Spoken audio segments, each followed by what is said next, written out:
ছাত্ৰ-ছাত্ৰীসকল আমি আজি ভাৰতীয় সংস্কৃতিৰ পাঠটো ডিটেইলছ আলোচনা কৰিম কেনেকুৱা ধৰণৰ প্ৰশ্ন সৰু ডাঙৰ আমাৰ পৰীক্ষাত আহিব পাৰে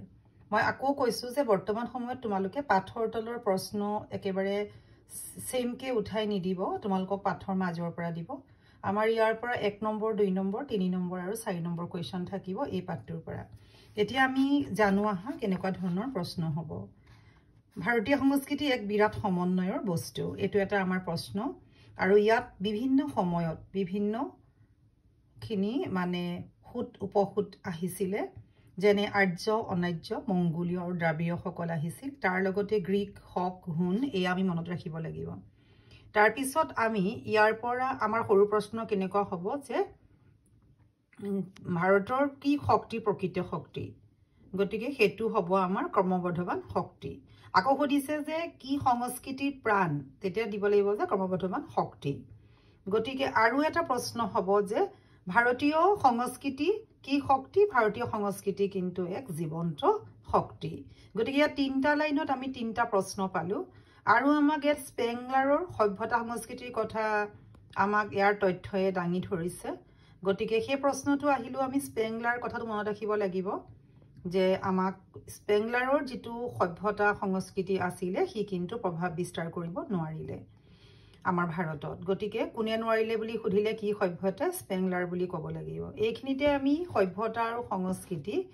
এই দুটাৰ আমি অৰ্থ ইয়া লিখোৱা আছে তোমালোকে জানা সেই দুটা তোমালোকৰ লিখিবলৈ আহিব সভ্যতা আৰু সংস্কৃতি কি তাৰ পিছত আন এটা প্ৰশ্ন হ'ব যে সংস্কৃতিৰ মাপকাঠি কি এতিয়া তোমালোকে ভাষা সাহিত্য সুকুমাৰ কলা আৰু দৰ্শন লিখিবা ভাৰতীয় জীৱনৰ মূল সম্পদ কি সংস্কৃতিৰ অবিচ্ছিন্ন ধাৰা গতিকে তাৰ পিছত তোমালোকৰ ইয়াৰ পিছত হ'ব যে আমাৰ ভাৰতীয় ভৌগোলিক জীৱন বৈচিত্ৰ্যময় কিয় বুলি কৈছে সেইখিনি তোমালোকক যদি লাইনটো দি পেলাই খুধে তেতিয়া তোমালোকে এফালে শুকান মৰুভূমি আনফালে মৌচুমী তাণ্ডৱ এফালে পৰ্বতমালাৰ উচ্চ শিখৰ আনফালে যোজন ব্যপ্ত সমতল ভূমি এনেকুৱা ধৰণৰ প্ৰাকৃতিক দৃশ্যাৱলীৰ পাৰ্থক্য জলবায়ুৰ পাৰ্থক্য জীৱন গতিধাৰা বৈশিষ্ট্য এইখিনি কথা তোমালোকে লিখিবা তাৰ পিছত এইখিনিতে আমাৰ আহিলে যে ফ্ৰম ভলগা টু গংগাখন কাৰ ৰাহুল সংকৃতায়নৰ তাৰ পিছত আৰু এয়া চোৱা আন এটা প্ৰশ্ন যে আমাৰ কান্দাহাৰ চহৰখন সাক্ষী হিচাপে আছে কেতিয়া যে আমাৰ ভাৰতবৰ্ষৰ পাকিস্তানক একগোট কৰি থোৱাৰ প্ৰচেষ্টা ফলৱতী নহল একালত এই দুই অঞ্চলৰ মাজত যে সংযোগ আছিল তাৰ কান্দাহাৰ চহৰটো আমাৰ প্ৰমাণ এতিয়াও আছে কান্দাহাৰ হৈছে এটা ভাৰতীয় নাম আৰু আনহাতে ইয়াত আন এটা প্ৰশ্ন যে মৌৰ্যসকলৰ বিস্তাৰ যুগক ভাৰত আৰু কান্দাহাৰ একগোট কৰি থোৱাৰ প্ৰচেষ্টা আছিল ঠিক সেইদৰে আমাৰ ব্ৰহ্মদেশ কম্বোডিয়া ইণ্ডোনেছিয়া আদি ঠাই আজিও যোগায় গতিকে ইয়াত আমি ব্ৰহ্মদেশ কম্বোডিয়া আৰু ইণ্ডোনেছিয়া এই অঞ্চলবিলাকত 1200 বছৰ জুৰি জীয়াই থকা হিন্দু ৰাষ্ট্ৰবোৰো ইয়াৰ প্ৰমাণ দিয়ে গতিকে হিন্দু ৰাষ্ট্ৰবিলাক 1200 বছৰ জুৰি জীয়াই থকাৰ প্ৰমাণ কোনে দিয়ে ব্ৰহ্মদেশ কম্বোডিয়া আৰু ইণ্ডোনেছিয়াই দিয়ে গতিকে এইখিনি কথা তাৰ পিছত আমাক আৰু এটা প্ৰশ্ন হ'ব পাৰে যে ভাৰত বুৰঞ্জী হৈছে ৰাজ্যৰ উত্থান পতন ভঙাগহাৰ সবিশেষ বুৰঞ্জী গতিকে এইখিনি কথা আমি এনেকৈ জানিব লাগিব যে ইটোৰ পিছত হিতু গোষ্ঠী আক্ৰমণ অভিযান ইটো পৰিয়ালৰ পিছত হিতু পৰিয়ালৰ শাসনভাৰ একদম ভাৰাকান্ত হৈ গৈছে এনেকৈ আমাৰ ভাৰতীয় সংস্কৃতি কৰ্মবৰ্ধমান সূত্ৰৰে বৈ আছে এই কথাখিনি ভঙাগহাৰ হেঁচাত ৰুদ্ধ হৈ যোৱা নাছিলে কিন্তু গতিকে তাৰ কাৰণে ভাৰতীয় সংস্কৃতিৰ ঐতিহ্যৰ বৈশিষ্ট্য হেতুৱে হৈছে গতিকে সেই কথাটো লিখিব পাৰিবা এইখিনিতে মহেঞ্জোদাৰো আৰু হৰপ্পাৰ এটা আৰ্যপূবৰ যুগৰ কথা কয় এইটো প্ৰশ্ন আমাৰ আহে আৰ্যপূব যুগৰ কথা কোনে খোৱাই দিয়ে মহেঞ্জোদাৰো আৰু হৰপ্পাই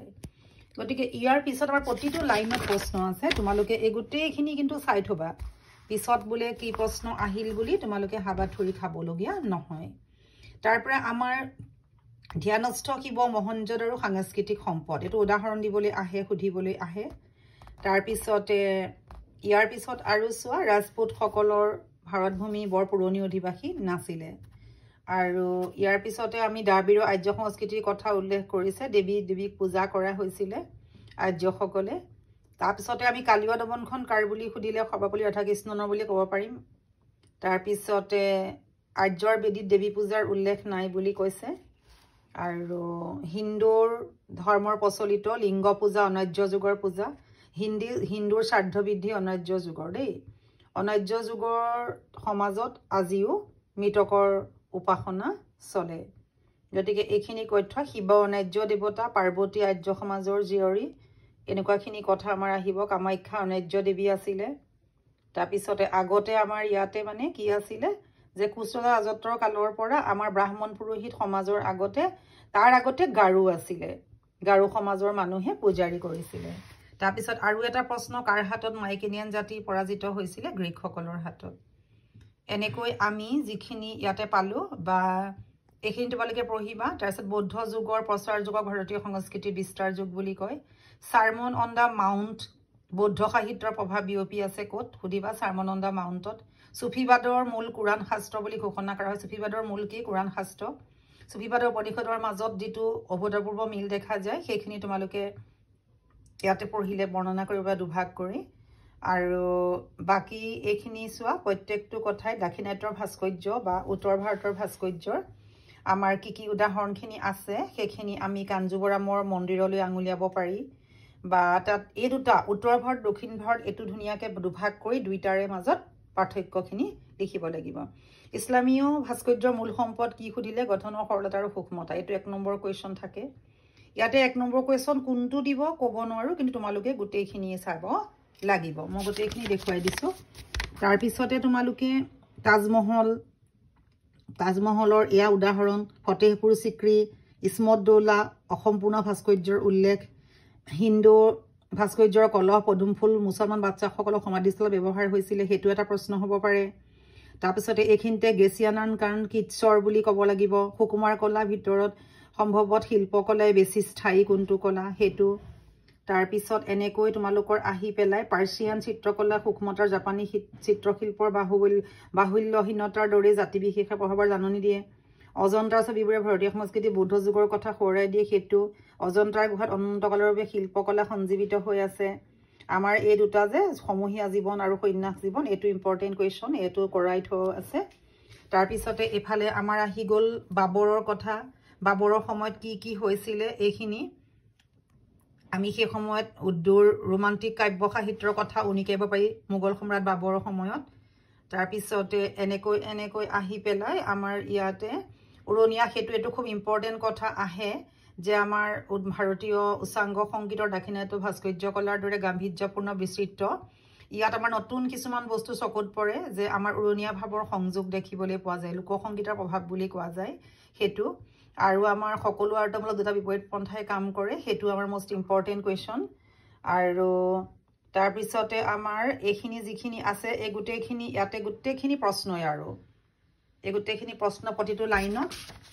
তোমালোকে মুঠতে গোটেইখিনি ৰিডিং কৰিবা কিবা থাকিলে মোক সুধিবা আৰু তোমালোকে লগৰ লগত শ্বেয়াৰ কৰিবা কাৰণ তোমালোকৰতো ৰিভিজন চলি আছে গতিকে এইখিনি গোটেইখিনি কুৱেশ্যন চাওঁতে আৰু গোটেই পাঠটো আকৌ এবাৰ চাই ল'বা কিবা থাকিলে মোক তোমালোকে ক'বা পাৰ্থিৱ অপাৰ্থিৱ দুইটাৰ ওপৰত ইছলামৰ আস্থা প্ৰায় সমান গতিকে এইখিনি ইছলামে সামাজিক গণতন্ত্ৰৰ জন্ম দিছিলে এইটো এটা প্ৰশ্ন আৰু ভাৰত ভূমিত ইছলামৰ খৰতকীয়া প্ৰচাৰ ইও এটা কাৰণ তাৰপিছতে সাধাৰণতে পুৰণি সাহিত্যত ভক্তিমূলক আছিলে বংগদেশীয় কাব্য সাহিত্য যথেষ্ট উৎকৰ্ষ সাধন কৰিছিলে তুলসীদাসৰ ৰামায়ণ শংকৰদেৱৰ কীৰ্তন মাধৱদেৱৰ নামঘোষা এই আপুৰুগীয়া সম্পদ এইটো আহিলে এইখিনিয়ে আছিলে আমাৰ সাহিত্য জীৱনৰ বৈশিষ্ট্য বুলি ক'লে ভাৰতীয় এইকণ লিখিব লাগিব গতিকে এইখিনিয়ে আমাৰ ইউৰোপৰ গথিক গীৰ্জা দাক্ষিণাত্যৰ শিলৰ মন্দিৰ চাৰাচেনসকলৰ মছজিদ এইবিলাক হৈছে শান্তিপূৰ্ণ সমাজৰ দান হেতু আহিলে হেতু লিখিব লাগিব গতিকে চোৱা ছাত্ৰ ছাত্ৰীসকল আমাৰ একদম এই গোটেই দীঘলীয়া পাঠটো শেষ হৈছে ভাৰতীয় সংস্কৃতি সমন্বয় বস্তু বুলি গান্ধীজীয়ে মত প্ৰকাশ কৰিছিলে হেতু এটা প্ৰশ্ন গতিকে আমি সমন্বয়ৰ বস্তু জনসাধাৰণৰ বাচকবনীয়া সম্পত্তি স্থান আৰু কালজয়ী শিল্পৰ প্ৰচেষ্টা জিউলাও গতিকে এইখিনিয়ে মই তোমালোকক ধুনীয়াকৈ ক'লো তোমালোকে একদম ফ্ৰেণ্ডছৰ লগত শ্বেয়াৰ কৰা সম্পূৰ্ণ নম্বৰ লোৱা 100 নম্বৰ পাবলৈ সক্ষম হ'বা